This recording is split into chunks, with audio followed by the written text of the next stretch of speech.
पौराणिक कथाओं में कहा जाता है कि एक समय भगवान विष्णु मृत्युलोक में विचरण करने के लिए आ रहे थे।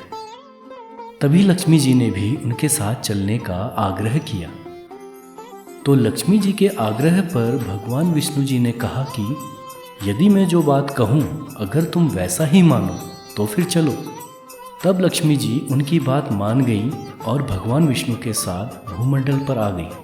कुछ देर के बाद एक जगह पर पहुंचकर भगवान विष्णु जी ने लक्ष्मी जी से कहा कि जब तक मैं ना आऊँ तुम यहाँ पर ठहरो, मैं दक्षिण दिशा की ओर जा रहा हूँ, तुम उधर मत आना। विष्णु जी के जाने पर लक्ष्मी जी के मन में कौतूहल जागा कि आखिर दक्षिण दिशा में ऐसा क्या रहस्य है जो मुझे वहाँ जाने से मना किया गया है, और भगवान स्वयं चले गए। लक्ष्मी जी से रहा ना गया और जैसे ही भगवान विष्णु आगे बढ़े लक्ष्मी जी भी पीछे पीछे चल पड़ी। कुछ ही आगे जाने पर उन्हें सरसों का एक खेत दिखाई दिया जिसमें खूब फूल लगे हुए थे। सरसों की शोभा को देखकर वो मंत्रमुग्ध हो गई और फूल तोड़कर अपना श्रृंगार करने के बाद आगे बढ़ी। आगे जाने पर एक गन्ने के खेत से लक्ष्मी जी गन्ने तोड़कर गन्ने के रस का स्वाद लेने लगी। उसी क्षण विष्णु जी आ गए और यह सब देख लक्ष्मी जी पर क्रोधित होकर उन्हें शाप दे दिया कि मैंने तुम्हें इधर आने को मना किया था पर तुम ना मानी और किसान की चोरी का अपराध कर बैठी। अब तुम इस अपराध के जुर्म में इस किसान की 12 वर्षों तक सेवा करो। ऐसा कहकर भगवान उन्हें छोड़कर क्षीर सागर चले गए और लक्ष्मी जी उस गरीब किसान के घर रहने लगी। एक दिन लक्ष्मी जी ने उस किसान की पत्नी से कहा, तुम स्नान कर पहले मेरी बनाई गई इस देवी लक्ष्मी का पूजन करो, फिर रसोई बनाना, तब तुम जो मांगोगी वो मिलेगा।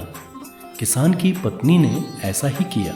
पूजा के प्रभाव और लक्ष्मी की कृपा से किसान का घर दूसरे ही दिन से अन्न, धन, रत्न, स्वर्ण आदि से भर गया।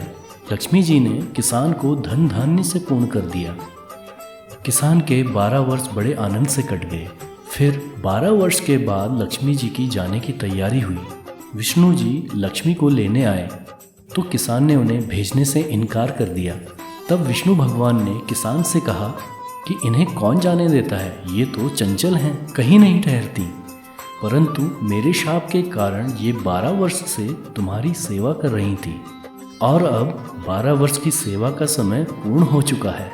परंतु किसान हठपूर्वक बोला कि नहीं, मैं अब लक्ष्मी जी को नहीं जाने दूंगा। तब लक्ष्मी जी ने कहा, हे किसान, तुम मुझे रोकना चाहते हो तो जो मैं कहूँ वैसा करो। कल तेरस है, तुम कल घर को लीप पोत कर स्वच्छ रखना, रात्रि में घी का दीपक जलाकर रखना, सायंकाल में मेरा पूजन करना और एक तांबे के कलश में रुपए भरकर मेरे लिए रखना। मैं उस कलश में निवास करूँगी किंतु पूजा के समय तुम्हें नहीं दिखाई दूंगी। इस एक दिन की पूजा से वर्ष भर मैं तुम्हारे घर से नहीं जाऊंगी। यह कहकर वह दीपकों के प्रकाश के साथ 10 दिशाओं में फैल गई। अगले दिन किसान ने लक्ष्मी जी के कथानुसार पूजन किया और उसका घर धन धान्य से पूर्ण हो गया। इसी वजह से हर वर्ष तेरस के दिन लक्ष्मी जी की पूजा होने लगी।